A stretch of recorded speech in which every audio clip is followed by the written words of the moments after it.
بسم اللہ الرحمن الرحیم۔ کیا آپ نے کبھی ایسے شخص کے بارے میں سنا ہے جو اپنی چادر تک بیچ کر کسی غریب کی مدد کرے؟ آج ہم آپ کو امام حسن رضی اللہ کا ایمان افروز واقعہ سنائیں گے، تو پھر آخر تک میرے ساتھ رہنا۔ حضرت امام حسن رضی اللہ کی خدمت میں ایک شخص حاضر ہوئے اور اپنی حاجت پیش کر کے کچھ مدد چاہی اور سوال کیا۔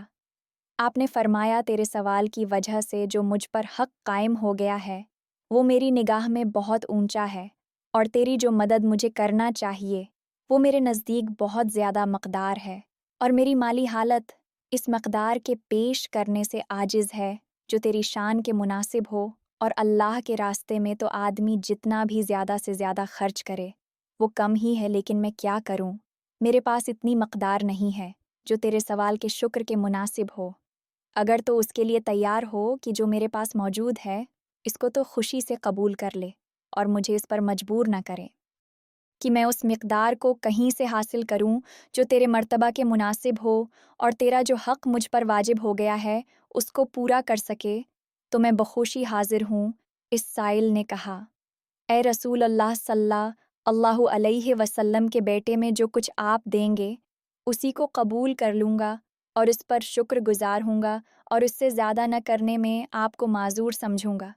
اس پر حضرت حسن رضی اللہ نے اپنے خزانچی سے فرمایا کہ ان 3 لاکھ درہموں میں سے جو تمہارے پاس رکھوائے تھے، جو بچے ہوں لے آؤ۔ وہ 50,000 درہم لائے کہ اس کے علاوہ سب خرچ کر چکے تھے۔ حضرت حسن رضی اللہ نے فرمایا کہ 500 دینار اشرفیاں اور بھی تو کہیں تھے۔ خزانچی نے عرض کیا کہ وہ بھی موجود ہیں۔ آپ نے فرمایا، وہ بھی لے آؤ۔ جب یہ سب کچھ آ گیا تو اس سائل سے کہا کہ کوئی مزدور لے آؤ جو ان کو تمہارے گھر تک پہنچا دے۔ وہ 2 مزدور لے کر آئے۔ حضرت حسن رضی اللہ نے وہ سب کچھ ان کے حوالہ کر دیا، اور اپنے بدن مبارک سے چادر اتار کر مرحمت فرمائی کہ ان مزدوروں کی مزدوری بھی تمہارے گھر تک پہنچانے کی میرے ہی ذمہ ہے، لہٰذا یہ چادر فروخت کر کے ان کی مزدوری میں دے دینا۔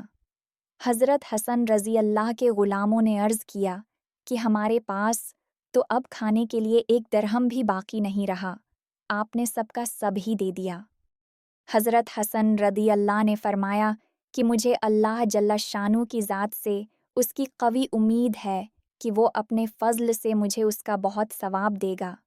سب کچھ دے دینے کے بعد جب کہ اپنے پاس کچھ بھی نہ رہا اور مقدار بھی اتنی زیادہ تھی، پھر اس کا قلق اور اس کی ندامت تھی کہ سائل کا حق ادا نہ ہو سکا۔